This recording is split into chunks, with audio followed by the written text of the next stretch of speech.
Hello, everyone. I just want to do a mic check and a screen sharing check. If you can hear me and you see the presentation, just shoot a message on the chat, please.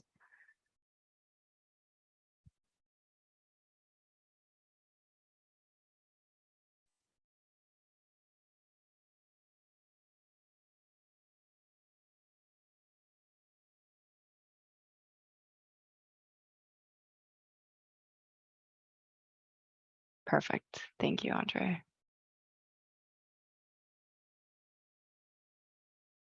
All right. I want to just give some folks some time to hop between as I figure out how to get Zoom to go away over here on this side. No. Okay. Go ahead, anyway. All right, so I'm going to go ahead and get started. Hello and welcome to Security Research with Open Source Software, Volume Omega. I'm very excited to provide you with your gardening training today. So Yesenia said, I'm a South Florida local, born and raised in beautiful, sunny and flooding Miami, Florida.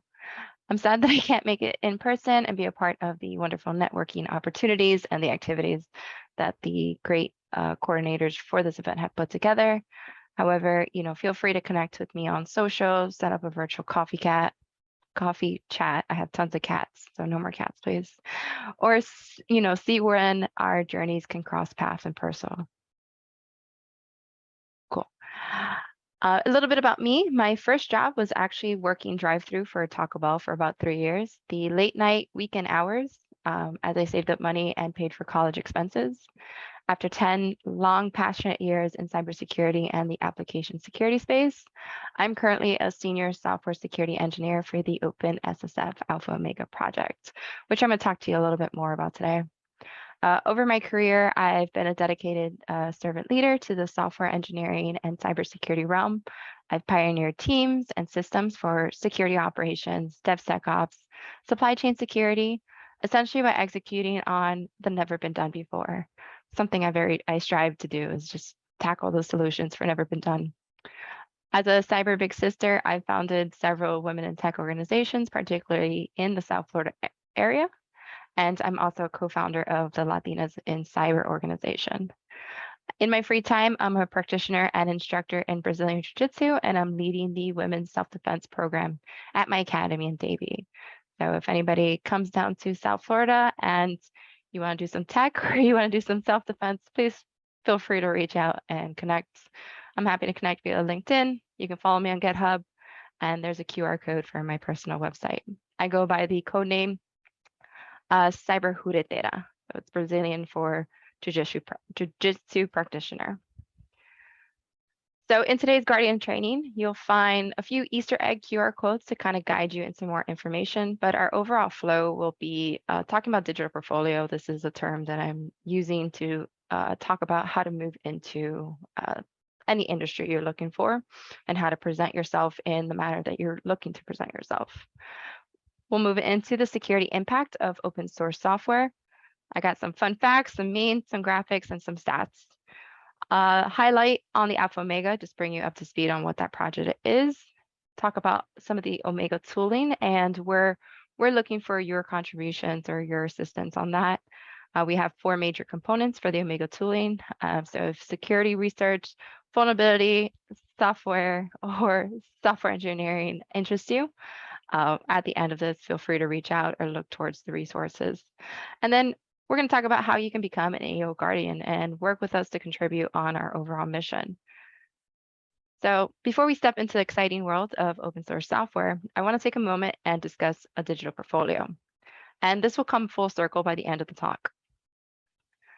So thankfully it's past lunchtime, so I hope most of you have eaten.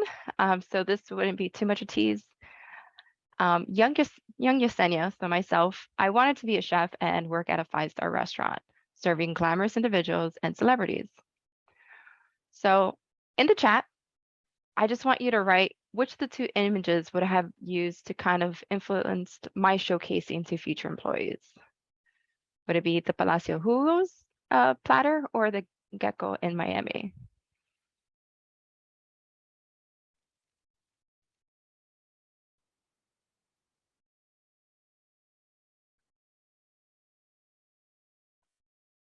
So I'm sure a few of you are still typing, so I'll just move forward. So while the Palacio de Jugos does obviously show a bigger bang for your buck, and to me it looks delicious, I'll be showcasing work similar to the image in Gecko in Miami. This is one of Bad Bunny's restaurants for those that are unfamiliar. So whether you're a student, a food influencer, a bodybuilder, or a career transitioning professional, we'll just say dancer for this case, it's best to maintain a digital portfolio. A digital portfolio is an incredible resource to showcase your abilities and demonstrate your dedication and your passion to prospective employees. A digital portfolio is a reflection of your work, your contributions, and your skills. It's a reflection of who you are before they make the decision to even reach out to schedule a call. This is like your digital elevator pitch. A portfolio could be your LinkedIn profile, and this is where you maintain all your contact lists, all your blogs, you engage in conversations, you share takeaways from your favorite articles that you read during the week. It could be your GitHub account where you show your technical and your soft skill contributions, and they're publicly available, as long as they're publicly available. And this could be your own personal website. You can demonstrate your skill sets if you're moving into a web developer space. You can share that through your personal website or even link to your GitHub and additional resources. It's essentially a way to direct folks to keep up to date on your latest accomplishments and projects. So my typical flow when I'm trying to decide moving to the next step. So I'm in a position and my position, let's say it's a leadership, and I want to move into an individual contributor kind of role, so more of a technical space. I need to establish a project that's essentially going to accomplish demonstrating those skills. So it's a method for growing confidence in the fields. You may have been more of a management and now you want to go into the more technical fields, or you come from, let's say, construction management and you want to come into actually developing software. So you'll find a project that works around the area that you're looking to improve towards. You'll start acquiring knowledge and expertise in the field through your project. You'll start sharing that knowledge and demonstrating your subject expertise with that project and your social media platforms. You'll design a project with industry best standards, regulations, and include things like test cases and your security improvements and anything that comes into play that comes with software. Most folks understand software as writing code, but there's a lot more under the hood than just writing code. And then this could help also point topics to discuss during interviews or networking. It could be something that a recruiter pulls off your page to break the ice and really talk to you as a human being, but also demonstrating that you're doing the job before you get the job. So we're going to choose a content medium, and in this case, I'm going to use GitHub. We'll create an online content profile. So I learned how to use Get. I update my Get profile page so it includes more details about me. It's not just my contributions. I'll find an open source project. In this case, I'll be a little biased and I'll choose the Alpha Omega project, right? So as I work through the project, I'll be creating content and publishing that onto LinkedIn, sharing the work that I've been doing, whether it's on a weekly or a monthly base. And then my GitHub continues tracking my contributions, whether it's a technical piece or something that I wrote and uploaded to a GitHub repo. And then for the fifth, your content creation, these can be pull requests, usage documents, blogs, and new features. Sharing a link, earlier this year, I published several articles. One is getting started on cybersecurity, what cybersecurity roles, responsibilities kind of look like from an outside and or understanding the different colors and the different team names. If you're coming in to protect software, what does that look like? If you're coming into defense software, what does that look like? If you're coming into break software, what does that look like? And what kind of opportunities are there? And then there's 2 additional articles where I dive a little bit further on what a digital portfolio is and how to strategize this into creating a project so you can move forward into your next career goal. So now moving into the meaty part of the presentation. As humans, we want our work to have meaning and purpose. If not, we kind of lose our desire for it or our passion if we're not connected to it and in some sense. So let's look at what kind of security impact contributing to open source software would have on a global community. So whether we realize it or not, we are using open source software everywhere. We're actually using this open source software through this virtual conference via the Hoover, the Zoom. They themselves leverage open source software in their development and in their tooling, as well as so does Microsoft and most other big organizations. So the multiple technical devices we're using right now have open source software. So from our Galaxy ships, our whistle-controlled arrows, our mutated raccoons, our blaster guns, and even that extra eye that Groot tend to have found somewhere, they all have open source. So we live in an empire where technology is just embedded in our day-to-day life. Systems, applications, even our fridges have open source software. And these are created for our convenience, and we leverage technology to expand on our day-to-day, but this also expands on an individual's attack vector, from health and fitness to transportation to home appliances. Each of these systems have at least one open source package or library that can be found in these systems. There is an exponential growth in AI, and I'm not going to dive in this isn't an AI talk, but the point is innovation in our world occurs at such a quick pace that best practices and standards can't keep up. So this is part of the reason we're at this conference, right? Is to learn learn all these different information from different folks in different areas. So some fun facts. Open source software is part of 70 to 90% of software stacks. It's in our phones, in our cars, in our electric grids, our critical infrastructure, our manufacturing plant, anything you can think of. It's enabled massive innovation over the last 30 years, and it just continues to grow. Open source software is as critical today in our modern world, and the ability to do things such as create roads, create bridges, drivable cars, self-driving cars, and even our water supply system. It's a shared resource that we need to take care of. Securing open source software will help us secure the entire software supply chain, which essentially benefits companies, individuals, governments, and even our pets. Some fun fact is 40% of all vulnerabilities are found in transitive dependencies. So what does that mean? I can't speak today with some words. They've been muscling around. So just ignore them and read the word that's on the screen. But you have one package, right? Let's say Python. Python has multiple packages built in that's also open source. So out of the packages that use, 40% of them could be found 40% of them that they have vulnerabilities. So let's say there's 10, 4 of them are vulnerable to some kind of attack. Organizations are working towards, there has been an increase in security policies on open source development and use, but there's still 49% of organizations, they have this, the other 51 don't. And then time to fix usually increases 20%. More on open source project than it does on proprietary software, which is software that companies built themselves, because they hold the technical knowledge there. And I'll get into some of the challenges later. So drum rolls, please. Alpha Omega incoming. Here's where we're going to talk a little bit about the projects. So the Alpha Omega project, it is an open source community aiming to increase and improve the security posture of a global open source software ecosystem, thus enhancing our global supply chain.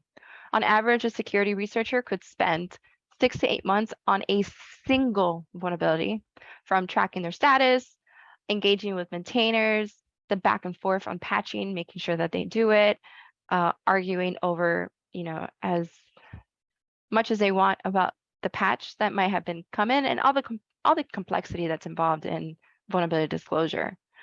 We are on a mission of improving security by protecting our society through open source software, through direct maintainer engagement and expert analysis.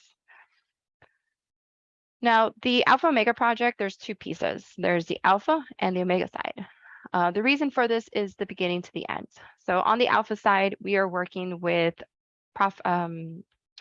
open source foundations such as Python, Eclipse, jQuery, and I think like 2 or 3 more to assist them improving their security posture. through funding and consulting. Python Foundation just hired their first, I believe, security engineer to help drive the efforts that is essentially going to improve the Python ecosystem. So this is more of a consulting than now. How we're going to prove it to the end is with the Omega side. And here's where the remaining of the presentation is going to be focused on. It's the how. I'll get into the challenges in a bit, but the Omega mission is to scale vulnerability patching so we can identify, detect, work with our maintainers, and patch security vulnerabilities as quickly as possible with little to no headbutting with the maintainers. So a little bit on the AO team. In the last 2 years, the team kind of came together to grow this idea into its current execution. We have stakeholders, subject matter experts, and we're working with several different companies, including the big three, Microsoft, Google, and Amazon, driving this forward. And this is how our team was formed. The project was officially established in February of 2022. And outside of 2 full-time hires, myself, who is driving the security engineering piece in, and Jonathan Lightshoe, who's driving the security research side, we're mostly composed of volunteers, investors, stakeholders, and folks really excited about the mission to help us move our objectives forward. So there's more. This year, and one of the pieces that I'm so excited about is the Alpha Omega project has designed a semester-based project type program and a summer mentorship. This is to help train the next talent and leverage fresh and different perspectives on this large-scale problem. I've designed these programs as an advocate for using open source to showcase an individual's talent, improving the talent pool, and leveraging and leveling up your soft and technical skills to become a competitor in this job market. The summer mentorship started in June. We will be having one next year, so just connect with me and I'll make sure to share that out once applications are ready.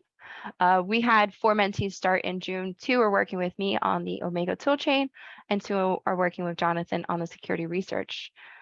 We are essentially enhancing the Omega analyzer and the triage portal, which I'll get into a little further, essentially establishing a communication between our different components via the CLI and a Python Django API.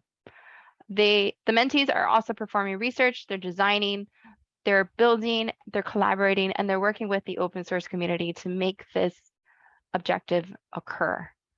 On the researcher side, it's to expand our overall campaign, our reach, our vulnerability recipe backlog, not backlog, but listing, and continue to contribute to remediating vulnerabilities. On the establishing the university semester-based project, this has allowed the Alpha Omega team to expand on different types of research and perspectives for designing out the policies and the automations for these tools.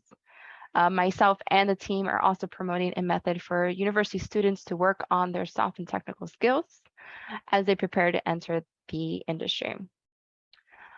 So through the development of partnerships and with academic institutions and technical DEI communities, an open source project can assist in training and the growth of the next wave of technologists, all of you on this call, and essentially constructing a pipeline to feed the hungry, diverse talent that's into enhancing not only their own digital portfolio, but making an impact on this ever-growing security issue. So with all never been done before, there's just an endless list of different types of challenges that each team must go through to achieve their objectives. So one of our main issues is, how do we define a critical project? So what actually defines and standardizes what type of project we use and where we kind of go with this? Are we going to mostly focus on Python or Java? Like, what allows us to choose which one first is something that we still to this day kind of raffle through. Software development has been in the development for possibly over 20 to 30 years with a multitude of different languages that don't seem to stop, which I am all for innovation and developer advocacy, but there's an enormous amount of technical debt to go through. We are targeting 10,000 critical open source projects. Will that solve the ever-growing security vulnerability issues? Possibly not. It's such a small little hole in such a large problem, but it's a start. Technology is constantly moving at a fast pace. So as we are working towards one vulnerability, that vulnerability might add more complexity that we're not thinking about it because we're so hard focused on where we're at with the current one. We also have a single package, right? So one individual might write a software in their college and whatnot, go ahead, publish it out, and people start making what's called forks out of them. So different versions of them now just span out across the open source realm, and they each have their own stream of changes as well as security issues. And on the maintainer side, one of the biggest challenges we have is maintainers are people with lives, they have jobs. They just did this most of the time for fun and didn't expect it to blow up as impactful as it did. So there's time restriction, knowledge and understanding, and other pressures that hold us back. So I've gone over the alpha omega, the team, the challenges. And if anybody has any questions, feel free to post them on the chat. This is mostly me talking, but if you have any questions, post them on the chat. I'll get to it during the Q&A, or I'll stop where I'm at and make sure to respond to your questions. So I've gone over alpha omega, the team, the challenges, our progress, and now to really get to the nitty gritty, the exciting engineering stuff I get excited for. What was that job? So during the summer, we have a mentorship program. It's a 12-week program paid by deliverable base. So you paid in 2 different installments based on the work that you're given. You can come in as an engineer and go ahead and work on the tools with myself, building out whatever new use cases and features that we need. Or you can work with Jonathan and go ahead and work towards building new recipes, more of the security researcher side. You'll be using things like CodeQL, GitHub Copilot, and that's more his space. So using those tools and technologies to perform research. It is a 12-week mentorship program. It's not really a job. But since it's open source, you're always welcome to join us and start contributing to your first open source project. Let me know if anybody has any other questions, but good question. So as I mentioned previously, the Omega goal is to build a world where critical open source project is secure and security vulnerabilities are found and quickly fixed. We're doing what has never been done before to solve an automation by solving security vulnerabilities through automation. Most of the time right now, as I mentioned, it's a manual process. So how do we scale security fixes across 10,000 critical open source projects? And at this moment, we have 4 different tools. Very short here, and I'll go into each in a second. A lot of these are still, since we are about 2 years old, they're still in development, and we are open for contributions, whether it's coding or non-coding, and I'll get into this a little bit later. So it starts with our analyzer. An analyzer pulls down an open source project, scans it with 20 plus different security tools, some open source and some proprietary. I think it's like a 90, 10%, 10% proprietary, 90% open source. Scans it and pulls out one single report from all those 20 scans about the different results. Now we have our assertion, this one always flips my tongue, assertion framework. And this is a policy-driven bar in order to measure an open source project against. So this could be like hygiene checks. This could be anything based on policy. This could even be a way to override results that come out of the analyzer as it relates to the project. So for example, we'll be scanning an open source project and we get a SQL injection on their database. Their database is a simple caching system. While it is beneficial for them to do it, it doesn't make sense for them to go ahead and take the extra complex steps to remediate the security vulnerability. So they choose to accept the risk, and they'll write a policy showing that they accept the risk. So anytime a SQL injection comes in, you can go ahead and flag it as, false negative or false positive. So we're just not going to look at it. Our Omega triage portal is where our security researchers are working. So the analyzer performs the scans. You can also, at the end of the mentorship, you will be able to include your assertion report in the single serif and then upload that to triage portal. And the triage portal is, as I mentioned, the researchers are doing most of their work and contributing through the vulnerability disclosure lifecycle. Here, they'll pick a finding, schedule, they'll perform analysis, they'll write their recipes, they'll write a campaign. So at the point they're looking at one single vulnerability. Now, once they write their recipe, they're going to run a campaign and see where that vulnerability falls in other open source projects. So let's say you find your vulnerability, it's SQL injection, you run your campaign and find 10 other open source projects, but within those 10 open source projects, you found it in 1 to 5 different lines. So cool, now you have your campaign and you have your set targets. When you go ahead and you automate, you're automating your recipe to patch in all those individual locations using, once again, it's his, and I'm having a brain frog today. So you use that, add your patch, and that automates the public pull request, private pull request to GitHub, submitting not only the security vulnerability that was found, why it's important, your patch, and how to contact. So now your retainer has all this information in one. They can review it and perform whatever action steps they need, whether they reach out for more information, they just cancel it, or they accept it. Those pieces are recorded and tracked, will be recorded and tracked within the triage portal.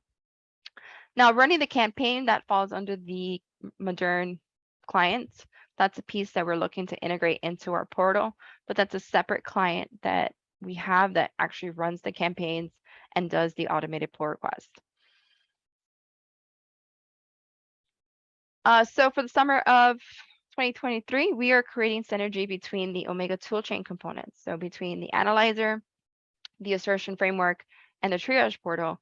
This is a flow diagram of how we're moving the data through the systems. So essentially, the analyzer will go ahead and scan an open source project.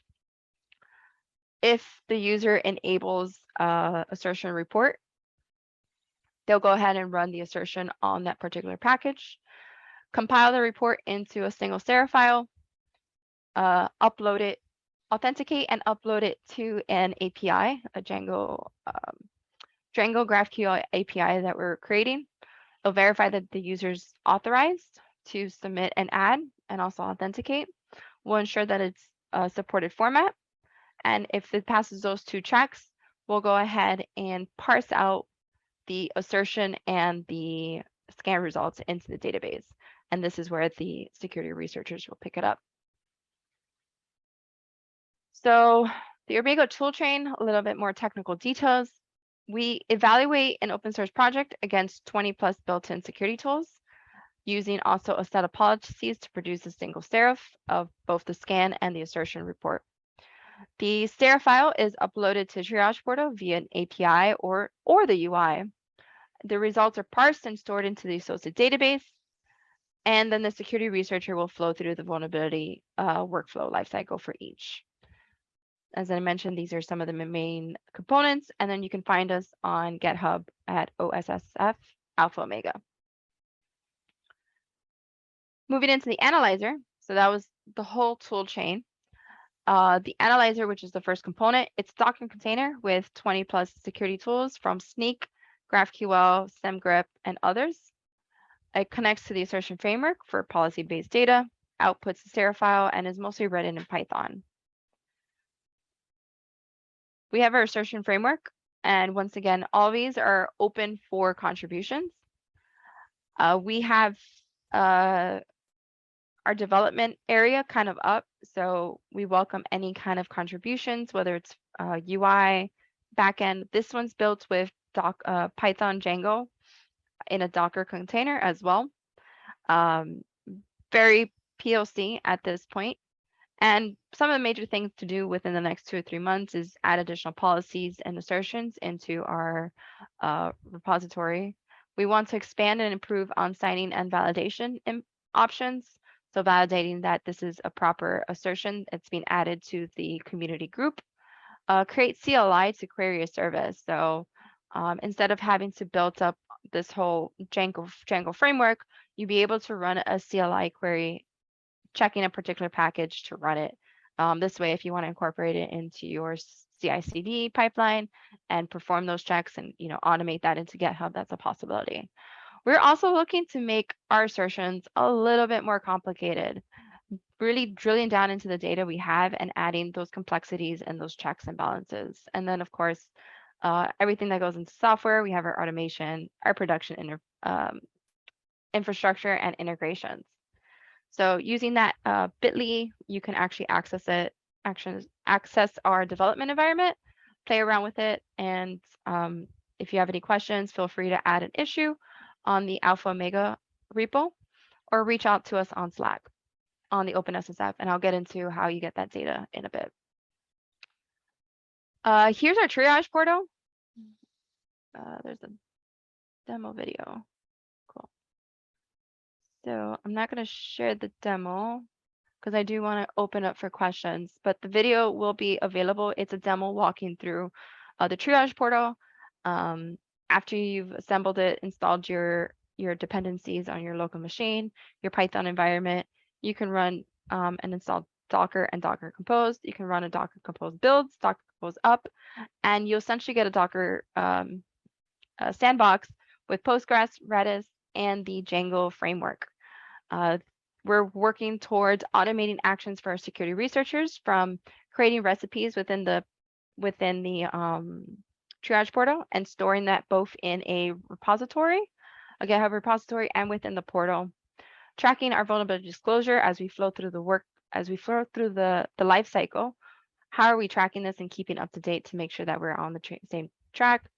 Automating running campaigns, our private vulnerability disclosures, publishing private pull requests with our patches, and then performing actions into GitHub. We're focused on GitHub right now, but eventually spanning out to GitLab or Bitbucket or any of the other repositories. So the demo is about 8 to 9 minutes long. It walks you through how to build it. It steps you through the Django framework and the Django front and back end. And then we also have a Docker container up in the GitHub container registry. If you have any issues or if you have any questions, feel free to post an issue on the Omega Triage Portal GitHub page, or once again, hit us up on Slack. On stepping aside on some of the technical, we are also working on policies, specification, and documentation. So we're working on, with OpenSSF, some of our outgoing vulnerabilities. So we've discovered vulnerabilities. How do we process and create policies and standards? So how do we, when we're working and engaging with maintainers? We also have incoming. What does that look like? A lot of the times the incoming isn't going to go to the Alpha Omega team. It's going to go to more of an OpenSSF incident response type of team. So if that's something that interests you, those are going to be the links.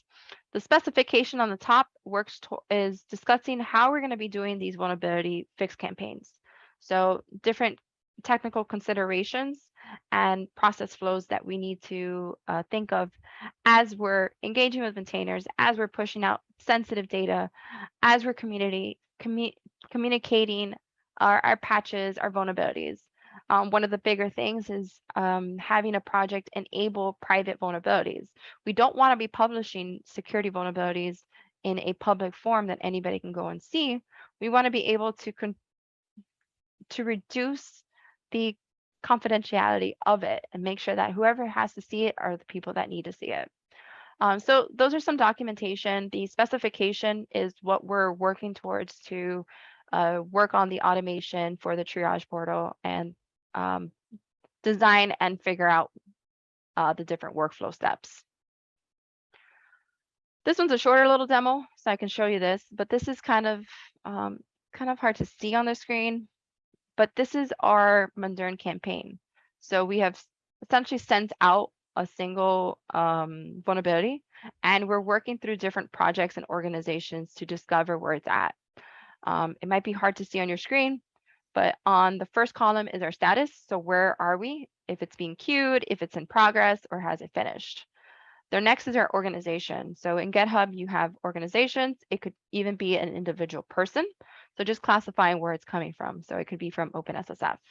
The repository name, the branch that it's in. So if we see some that are like dev, or it looks like one that, it might be a scratch branch, that's also something to take into consideration. But if it's in master, if it's in main, if it's in a branch that seems like it's moving into production kind of step, that's the ones that we want to target and push out. Total results is the number of times it was found. File searched is the size of the repository, so how many files did it go through? And then recipe run is just an operational calculation of how long it took to run that. So we got a few seconds left with that, but if it'll let me leave full screen, cool.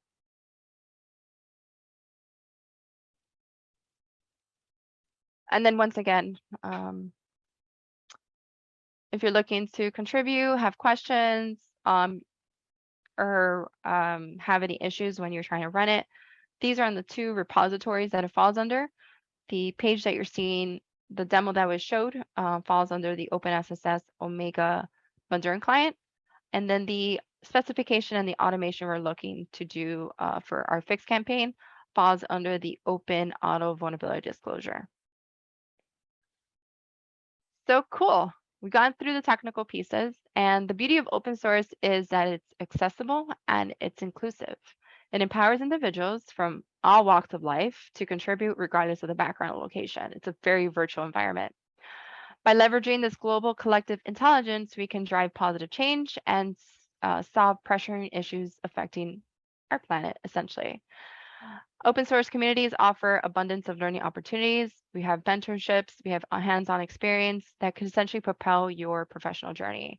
We might not be offering mentorship at the moment, but through the Linux Foundation mentorship program, there are other open source projects also offering mentorships, and some of them do it every semester. So being an active participant in these communities, you can gain practical knowledge, refine your coding skills if that's something you're looking to do, and just overall deepen your understanding of cybersecurity, software engineering, and whatever space it is that you're in within the open source community. So here, from my understanding, the slides will be shared with you. So here are some links. Some of the more important resources to take into consideration is the Slack channel. We do all of our communications there. It's open to the public.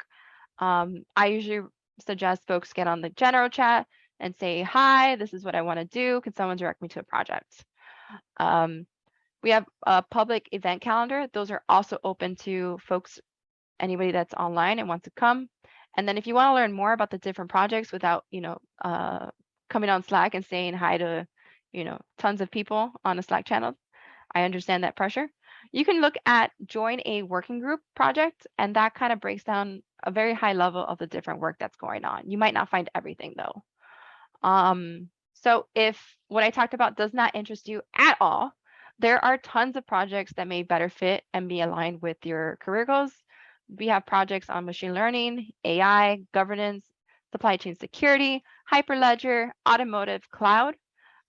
This is just a great resource for you to find. So when coming into the AO mission, we are accepting patch and issues. So see an issue on our page, submit a pull request, contribute to our discussion. Those are links to our different GitHub repos. If you want to just participate in the discussion and have your voice heard and just ask questions about these different topics so we can get different perspectives, feel free to join us on the Slack channels or even our monthly or public calls. If you want to get started, there are two different areas. There's your technical and your non-technical. On the technical, when you check out the issues page, look for things that are tagged with good first issues or help wanted. Review those, ask your questions on the page.